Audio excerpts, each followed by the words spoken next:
قد ما ربحوا ماركه البيوت قد ما انا كنعنق البنات اللي حدايا. الدريه وكثرت ما عنقتها في القهوه كنت دزتو الفينال كون حبلت مني زعما الصراحه. شتي لا حاله وصلنا ليها باسم الفن وباسم الكوميديا. منظمات في المغرب حاربت الكبير والصغير، حاربت حتى بعض أحكام الشريعة من أجل إرساء حقوق المرأة ومن أجل تحسين سمعة المرأة المغربية.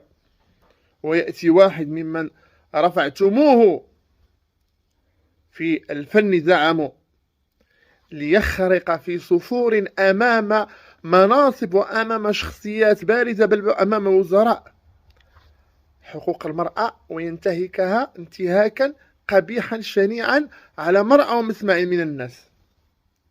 يصور المرأة المغربية على أنها لا ترد يد لامس، والذين يؤذون المؤمنين والمؤمنات بغير ما اكتسبوا فقد احتملوا بهتانا وإثما مبينا. هذا قذف للمحصنات. وقال كون بقيت شي شويه كوراني ولدت معاها، كأن المرأة المغربية امرأة رخيصة ساهلة تكون باركة في قهوة تتعنقك هي عادي وتبغي كاع تحمل معاها ماشي مشكل، عندهاش مشكل، كان خص غير المنتخب يوصل الفينال وبالفرحة هي تسلم راسها. هذه هي المرأة المغربية. هذا هو النموذج ديال الفن اللي بغيتو، هذا هو النموذج ديال الرسالة. هذه هي الرسالة اللي كيقدمها لنا الفن، هذه هي الرسالة اللي كتقدمها لنا الكوميديا. ايوا اش غادي ديروا مع هذا الجنس الناقص هذا؟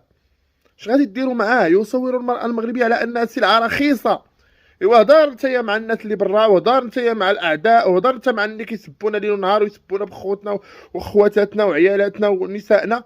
هضر معاهم انت يقولك ها هو شاهد من اهلها على ان المغربية لا ترد يد لامس.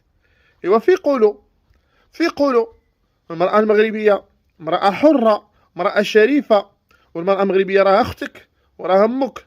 الا كنتي قالت لك كتبوس عيالات الرجاله وبنات الناس، راه انت اختك تتباس، وانت مرتك تتباس، انت ولادك تتباس، بناتك تتباسوا ولا غيتباسوا، ولا انت خوتك ولا انت بنات خالتك، لان انت مين قلتي هذه الهضره هذه باش فكرتي. ولكن ملي كيغيب الابداع الفني حتى في مجال الكوميديا اشنو تيبقى مجال الكوبي كولي. هذا النوع من لي كوميديان خدامين على كوبي كولي. كتوقع شي ظاهره كيبقاو يجمعوا الكومونتيرات اللي كيضحكوا وتيقادهم في سكيتش تيجي يقولهم، وهذه هي النتيجه. لا فهم لا وعي لا عقل لا رساله لا مبدا لا والو لا دين.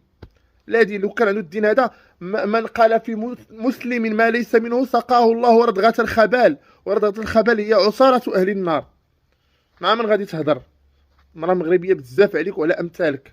مرأة مغربية امرأة شريفة وحرة، نسأل الله أن يحفظ نساءنا من كيد الكائدين وعبث العابثين وكلام السفهاء الحمقى المغفلين. الله المستعان. وبينوا لنا شنو غادي ديروا مع هذا الجنس الناقص.